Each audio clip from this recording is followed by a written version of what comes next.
"You're not my husband or my owner," my fiancée said after taking the waiter's number. I nodded and left while she stayed at the club. When she returned home, she found the apartment empty and a note that said, "You don't own my salary. My name is Victor, I'm 28 years old, and I'm a software engineer. I don't usually share my life on the internet, but what happened with Camila, my ex-fiancée, is something I need to get off my chest.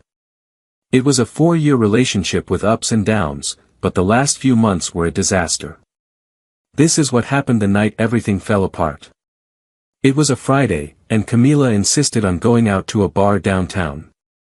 The spot didn't excite me much, but she had this way of convincing me, although lately, her smiles left me with more doubts than joy. Something wasn't right.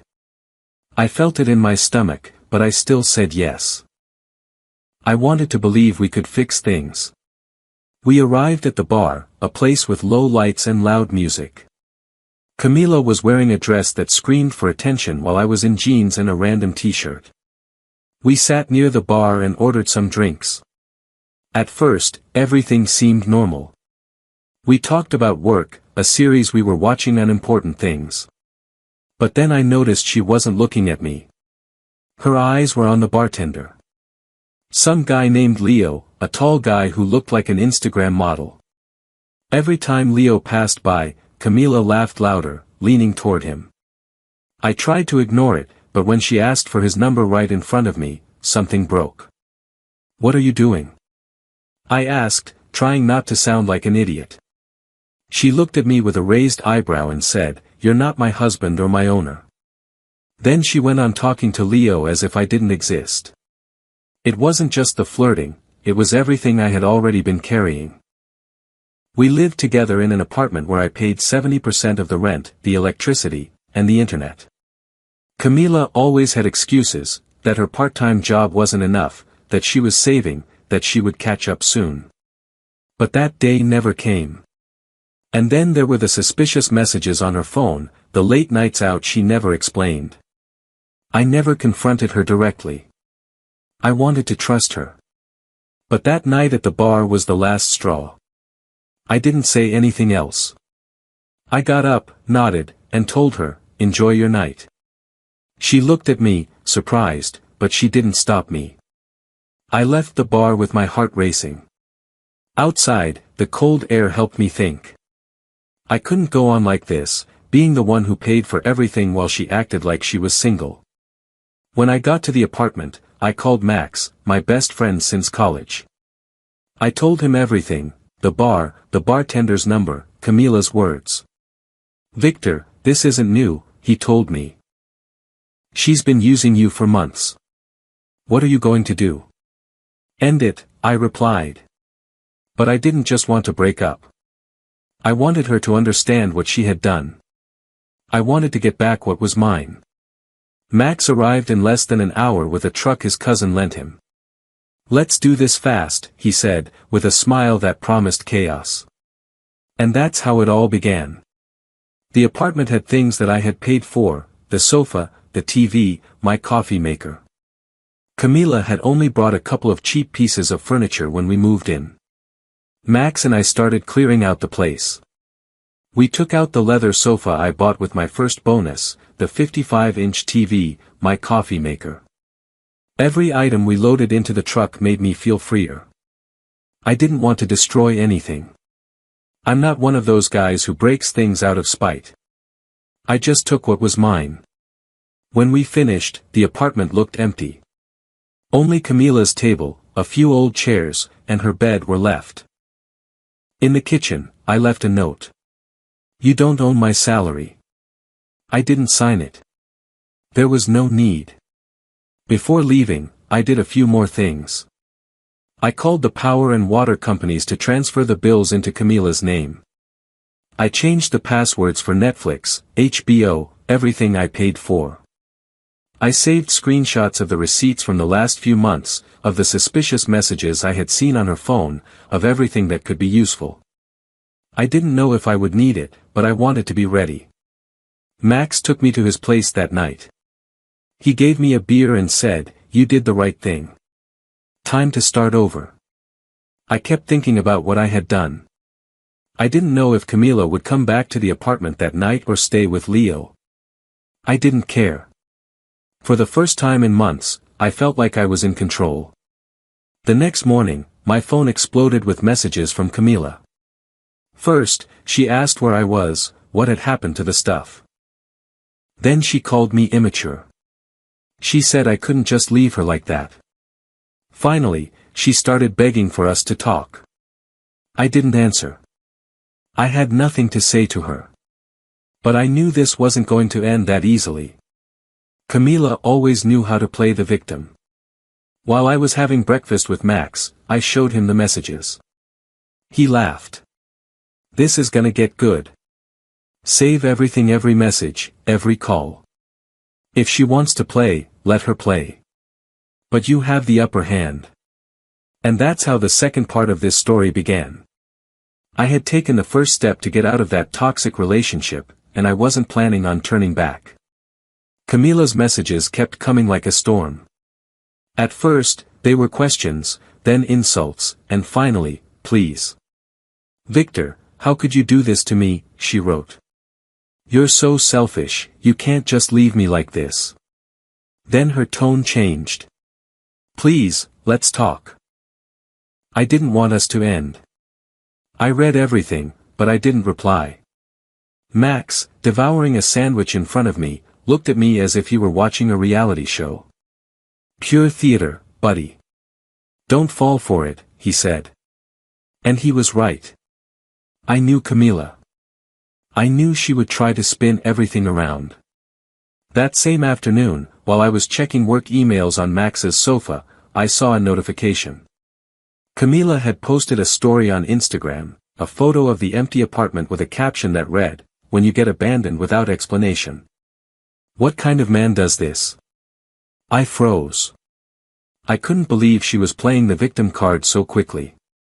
Then the messages from mutual friends started coming in. Some were worried, others curious. What happened, Victor? Camila says you left her on the street, one wrote. Is it true you took everything? Asked another. Even my cousin, who barely uses social media, sent me a message asking if I was okay. Max, looking at my phone over my shoulder, burst out laughing. This woman is a genius. In one day, you're already the bad guy in the movie. But I wasn't nervous, I had seen this coming. That's why I saved everything, rent receipts, utility bills, screenshots of messages where Camila admitted to not paying her share. In total, she owed me $22,000. Between the rent I covered alone, the electricity and internet bills, and the times I paid her credit card debts because she didn't want interest, it all added up. What do we do? I asked Max, who was already typing something on his phone. Easy, he said. The truth always wins, but you have to play it smart. He suggested not responding to Camila or falling for her social media games. Instead, he shared my side of the story with our close group. He didn't make it public. I didn't want an internet war. In a WhatsApp group with friends, he explained the basics. Camila flirted with the bartender in front of me. I paid for almost everything in the apartment. She owed me money. He attached screenshots of the rent receipts and a message where Camila said she was short and couldn't pay. The reaction was fast. Some friends were surprised, others already suspected it. Laura, a friend from the group, wrote to me, I always knew something was off. Camila would talk about buying clothes, but she never put a dime toward the apartment. That gave me some relief. It wasn't just my imagination. But not everyone was on my side. Sophia, another person from the group, sent me a message saying that leaving someone like that wasn't right and that I should give Camila a chance to explain herself. I didn't reply. I didn't have the energy to convince anyone. Camila didn't stay quiet. She uploaded another post, a photo of her looking out the apartment window with a caption that said, "Sometimes the ones you love the most are the ones who disappoint you the most." Pure drama, but it was working. Her followers, many of whom didn't know me, left supportive comments. You're strong, Cammy. You don't deserve this. What a pathetic man. Every comment bothered me, but it reminded me why I left. I wasn't going to be her bank anymore. A couple of days later, things got interesting. Max called me while I was in a work meeting. You have to see this, he said, sending me a screenshot. It was a conversation between Camila and Diego, a friend of ours. She was trying to convince him that I had abandoned her for no reason and that she was struggling to get by. But Diego didn't buy it. He asked her why she didn't pay her share of the rent. Camila responded evasively. It's not that simple. I contributed too. Diego, who doesn't beat around the bush, asked her for proof. She didn't reply. That night, I met Max at a bar near his place. Not that spot. I didn't want to run into Camila or her friend Leo. While we were having a beer, Max said, "You have to close this properly, Victor. If you don't, she's going to keep this circus going." He was right. I didn't want to fight on social media or play her game. I wanted something that would force her to face the consequences. I started organizing everything. I made a list of the expenses I covered in the relationship. Rent, utilities, appliances, Camila's debts, it all added up. Then, with Max's help, I contacted a lawyer friend of his. I explained the situation, and he told me a promissory note was a good idea to make it clear what she owed me, as long as I had proof. And I had it, receipts, bank transfers, messages, everything. Meanwhile, Camila continued her show. A week after the night at the bar, she started contacting me directly. First messages, then calls I didn't answer.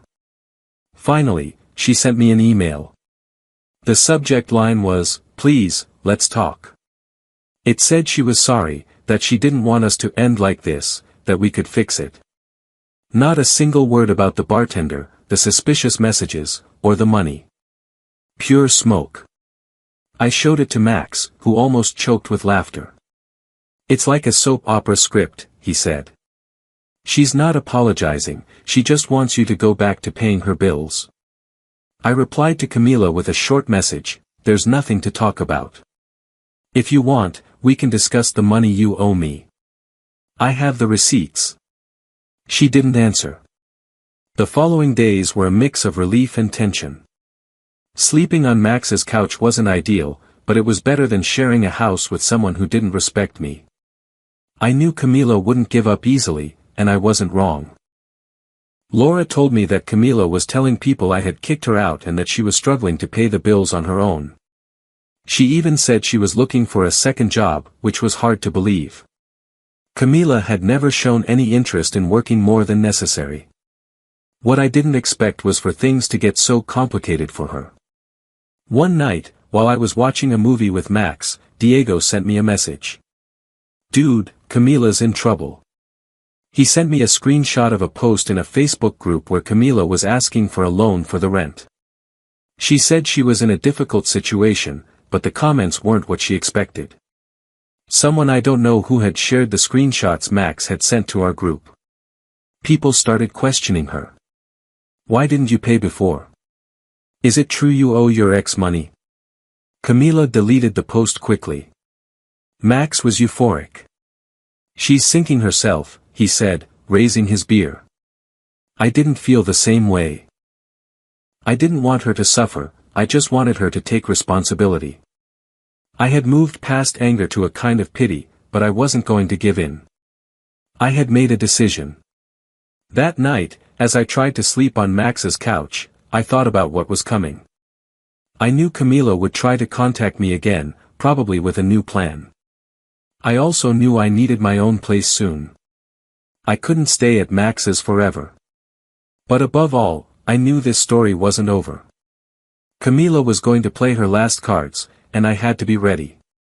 The following days were quieter than I expected. Camila stopped bombarding me with messages, and her social media posts became less frequent. For a moment, I thought maybe she had accepted reality and would move on, but that wasn't like her. Meanwhile, I didn't waste time. I found a small apartment a few blocks from my work. It wasn't much, a modest living room, a functional kitchen, a bedroom that barely fit a double bed, but it was mine, and that was enough. I signed the lease in 3 days and, with Max's help, I moved in within a week. Moving my things, the leather sofa, the 55-inch TV, my precious coffee maker, felt like closing a chapter. Max, carrying a box of my programming books, wouldn't stop talking. "This is a new beginning, Victor. No Camilas, no debts. Just you, your coffee, and your freedom." I laughed, but he was right. The apartment was simple, with white walls and a floor that creaked, but it was a blank canvas. I put my coffee maker on the counter, hung up a couple of movie posters I liked, and bought a plant that, surprisingly, I haven't killed yet. For the first time in months, I felt like I could breathe. Just as I was starting to settle in, Camila reappeared. It was a Tuesday morning. I was in a virtual meeting discussing a software project when my phone buzzed. A message from an unknown number.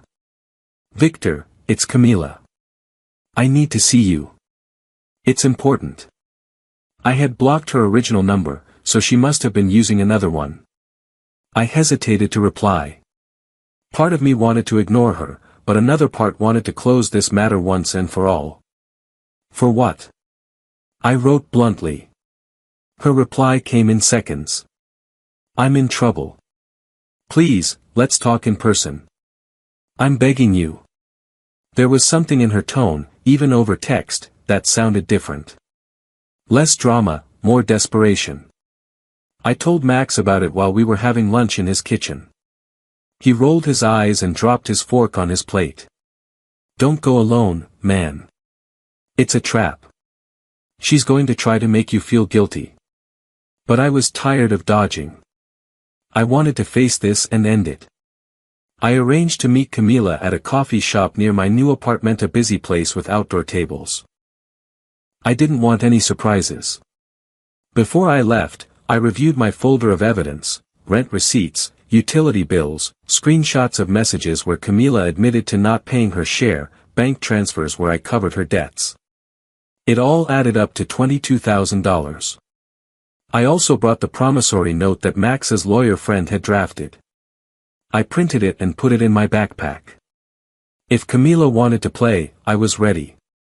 I arrived at the coffee shop at 5 p.m. Camila was already there, sitting at a table in the back, away from the windows. She didn't look like the Camila from the Barno black dress, no flawless makeup. Her hair was pulled back in a messy ponytail, and she was wearing a gray t-shirt and jeans. She looked tired, almost fragile. I sat down across from her, and for a moment, neither of us said anything. Finally, she spoke in a low voice. "Victor, I'm in a hole. I don't know what to do." She told me that the apartment had become impossible for her to pay for a loan. The electricity, water, and internet bills, which were now in her name, were piling up. She said she owed $25,000 between back rent, bills, and credit card debts. She tried to ask her family for help, but they wanted nothing to do with her. "I thought I could handle it," she said, staring into her coffee as if the solution were there. But everything spun out of control. Her eyes filled with tears, but I wasn't sure if they were real or part of her show. Part of me wanted to feel pity, but another part remembered every lie, every excuse, every time she made me feel like an ATM. "Camila, you chose this," I told her, keeping calm. "You never paid your share. You flirted with other guys in front of me. You used me. What did you expect?" She looked down, and for a second, I thought she was going to admit her guilt. But then she said, "It's not fair for you to leave me like this. We were a couple, we were supposed to support each other." That sentence lit a fire in me. I had heard that excuse too many times. I took the promissory note out of my backpack and put it on the table. "Let's talk about support," I said. "This is what you owe me. $22,000. It's all here. Rent, utilities, debts I paid for you. I have the receipts, the transfers, the messages, everything. Her eyes went wide. "Are you suing me?" she asked, her voice trembling. "No," I replied. "I just want you to acknowledge what you did. Sign this, and we can arrange a payment plan. I'm not interested in ruining you, but I'm not going to let you act like nothing happened." Camila stared at the paper silently. Then, to my surprise, she signed it. "I don't have a way to pay you right now," she said, her voice dull. "But I will, I swear." We agreed she would pay me $50 a month. It wasn't much, but I didn't care about the money. I wanted her to remember every month what she had done. I wanted her to understand that her actions had consequences. Before I left, I played one last card. I reached into my backpack and put the receipt for the sale of the engagement ring on the table. "I sold it for $72 at a jewelry store a few weeks ago," I said. "I used the money for a trip to Japan. I went to Tokyo, saw the temples, ate incredible ramen. You should travel sometime. It helps you see things clearly." The look on her face was priceless. She didn't say anything, just nodded, her eyes fixed on the receipt. I got up, paid for my coffee, and left. When I told Max, he almost fell out of his chair laughing. "You're a legend, Victor." You left her speechless. But I didn't feel like I had won a war. I just felt like I had gotten my life back. Camila's first $50 payment arrived a couple of weeks later. I put it in a separate account not because I needed the money, but as a reminder that I was never going to let anyone use me again. Over time, things got better. My apartment started to feel like home. I put up a shelf for my programming books. I bought a lamp that gave the living room some life, and I took care of my plant, which, miraculously, was still alive. I started dating Anna, a woman I met at work. She's funny, direct, and best of all when we go out, she insists on splitting the bill. I'm not looking for anything serious yet, but being with someone who respects me feels like a weight off my shoulders. I found out what happened to Camila through Laura. She had to move out of the apartment because she couldn't afford it. She's living with a friend now and working in social media, although it's not going very well for her. Her posts don't have the same shine anymore, and her Instagram friends seem to have lost interest. I'm not happy about her situation, but I don't feel guilty either. She made her decisions, and I made mine. Looking back, I realize how much that relationship was weighing me down. It wasn't just the money, it was the feeling of not being good enough, of being used. Taking my things, leaving that note, and confronting her in the coffee shop was my way of saying, enough. I'm not perfect, but I deserve better. Now, with my apartment, my morning coffee, and a life that feels like my own, I'm starting to find it. Japan was just the beginning. I have plans to travel more, to keep growing in my career, to live without carrying anyone else's weight. And for the first time in a long time, I feel light. No.